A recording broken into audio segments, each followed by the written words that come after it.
కాంగ్రెస్ ప్రభుత్వము ఏర్పడిన మొట్టమొదటి రోజుకెళ్ళి కూడా యువకులకి పెద్దపీట వేయాలి, నిరుద్యోగులకి ఒక భరోసాని కల్పించాలి, ఒక ధైర్యాన్ని ఇవ్వాలి. గత 10 ఏళ్లుగా నిర్వహించలేకపోయిన ఎగ్జామ్స్ని టీజీపీఎస్సీ ఏదైతే సంబంధించి జరిగిన అవకతవకలని ఆ సమస్యలన్నింటినీ పరిష్కరిస్తూ రేవంత్ రెడ్డి గారు టీజీపీఎస్సీ ప్రక్షాళన చేపట్టి అన్ని విభాగాలకు సంబంధించి పెండింగ్లో ఉన్న నోటిఫికేషన్స్ని కూడా న్యాయపరమైన చిక్కుల్ని అన్నింటినీ కూడా తొలగించి ఉద్యోగ నియామక పత్రాలు ఇప్పించడంలో భాగంగా కొత్త నోటిఫికేషన్స్ ఇచ్చి భర్తీ చేయడంలో భాగంగా కాంగ్రెస్ ప్రభుత్వము మొదటి సంవత్సరంలో 57,000 పైచిల్కు నియామక పత్రాలని తెలంగాణలో ఉన్న యువకులకి అందించి ఆ కుటుంబానికి ఒక భరోసాని ఒక ధైర్యాన్ని కల్పించిన విషయము మీ అందరికీ తెలిసిందే. కానీ దీన్ని తప్పుడుగా చిత్రీకరించి 10 ఏండ్ల బీఆర్ఎస్ పార్టీ పరిపాలనలో వారు చెయ్యలేంది ఈరోజు కాంగ్రెస్ పార్టీ చేస్తుందని చెప్పి జీర్ణించుకోలేక తట్టుకోలేక పదే పదే కేసీఆర్ కుటుంబ సభ్యులు, కేసీఆర్ కొడుకైన కల్వకుంట్ల తారక రామారావు, హరీష్ రావు, కేటీఆర్ వీళ్ళ మోచేతులు నీళ్లు దాగి వాళ్ళు ఏది మాట్లాడమంటే అది మాట్లాడే వాళ్ళ దగ్గర ఉన్న కొంతమంది కౌశిక్ రెడ్డి వంటి శాసనసభ్యులు 10 ఏండ్ల వారి పరిపాలనలో బోర్డ్ ఆఫ్ ఇంటర్మీడియట్ పేపర్ లీకేజ్కి వెళ్ళి మొదలు పెడితే, ఎంసెట్ పేపర్ లీకేజ్కి వెళ్ళి మొదలు పెడితే 10th class paper leakage, TGPSC paper leakage, అడుగడుగున పేపర్లు అమ్ముకొని యువకుల యొక్క జీవితాలతో చెలగాటమాడిన ఘనత బీఆర్ఎస్ పార్టీకి కల్వకుంట్ల చంద్రశేఖరరావుకి వారి కుటుంబ సభ్యులకి దక్కుతుంది. వారి 10 ఏండ్ల పరిపాలనలో గ్రూప్ 1 పరీక్ష నిర్వహించాలనే ఒక చిత్తశుద్ధి కూడా వాళ్ళకి లేకుండే. తెలంగాణ రాష్ట్రం కోసం యువకులు విద్యార్థులు పెద్ద ఎత్తున పోరాటం చేసింది. మన రాష్ట్రం మనకొస్తే ఉద్యోగాలు వస్తాయి, మన రాష్ట్రంలో ఉన్న ఉద్యోగ అవకాశాలు మాకు వస్తాయి అనే ఒక కోటి ఆశలతోటి తెలంగాణ ఉద్యమం జరిగింది. ఆ ఉద్యమంలో విద్యార్థులని ఆసరాగా చేసుకొని మేము అధికారంలోకి వస్తే సంవత్సరానికి 2 లక్షల ఉద్యోగాలు ఇస్తాము, 10 సంవత్సరాలలో 20 లక్షల ఉద్యోగాలు నింపుతామని ఒక భరోసాని దొంగ మాటలు చెప్పి 2 సార్లు రాష్ట్రానికి ముఖ్యమంత్రి కల్వకుంట్ల చంద్రశేఖరరావు అయిండు. అయిన సందర్భంలో గ్రూప్ 1 పరీక్ష నిర్వహించక రాష్ట్రం ఏర్పడి గ్రూప్ 1 పరీక్ష నిర్వహించట్లేదు అని చెప్పి అనేక సందర్భాల్లో ఆ రోజు ఎన్ఎస్ఐ రాష్ట్ర అధ్యక్షునిగా నేను, అనేక విద్యార్థి సంఘ నాయకులు, యువజన సంఘ నాయకులు పదే పదే దీనిపైన మాట్లాడి పోరాటం చేసి యువకులు ప్రశ్నించి ఆందోళన చేస్తే ఈ గ్రూప్ 1 ఎగ్జామ్స్ ని నిర్వహిస్తామని చెప్పి నోటిఫికేషన్ ఇస్తూ ఆ నియామకాల్లో కూడా వాళ్ళకి సంబంధించిన వ్యక్తులకి ఉద్యోగాలు ఇచ్చుకునే ప్రయత్నము ఆ రోజున్న బీఆర్ఎస్ పార్టీ నాయకులు చేసిన సందర్భంలో చాలా స్పష్టంగా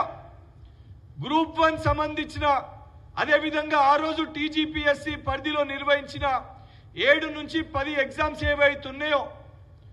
ఆ పేపర్లన్నీ కూడా బయట ఎగ్జామ్ రాయకముందే పేపర్లు లీక్ అయినాయని చెప్పని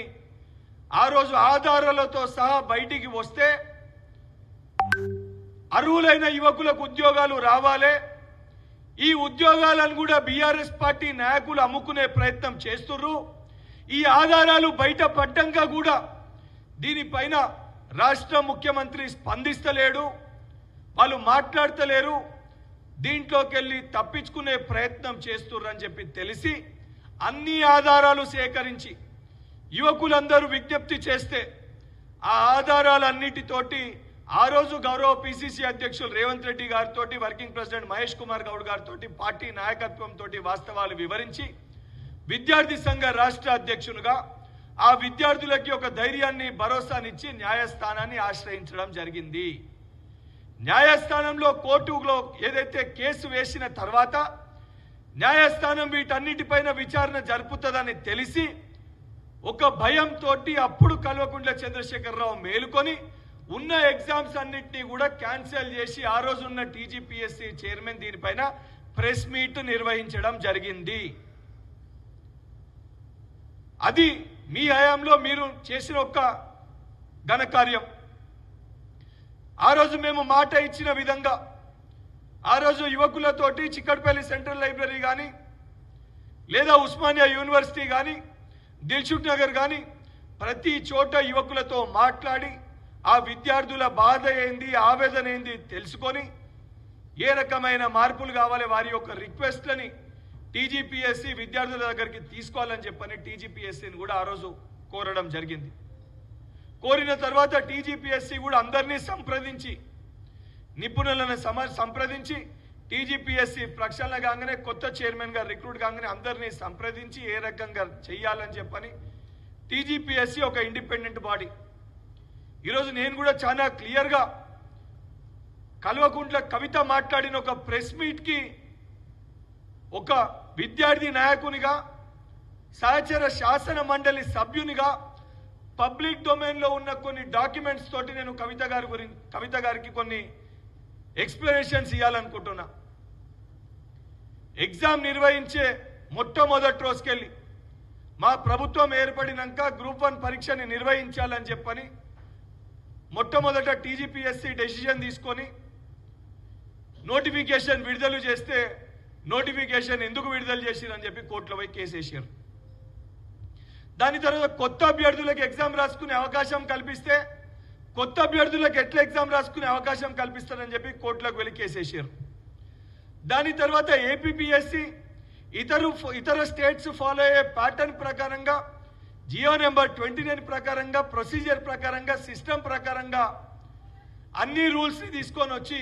టీజీపీఎస్సీ ముందుకు వెళ్ళే ప్రయత్నం చేస్తే ఆ జియో పైన కేసు వేసారు.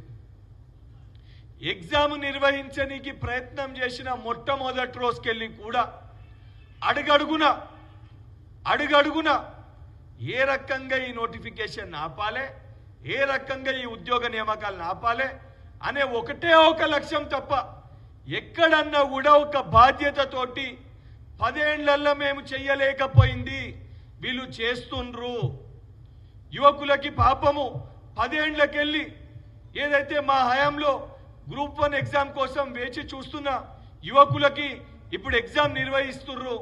అనే ఒక బాధ్యత లేకుండా కేవలము మేము చెయ్యలేకపోయింది వీళ్ళు చేస్తే ఎక్కడ వీళ్ళకి మంచి పేరు వస్తుందని చెప్పని మొట్టమొదటి రోజుకెళ్ళి కూడా ముఖ్యంగా కల్వకుంట్ల తారక రామారావు, కల్వకుంట్ల కవిత, హరీష్ రావు పదే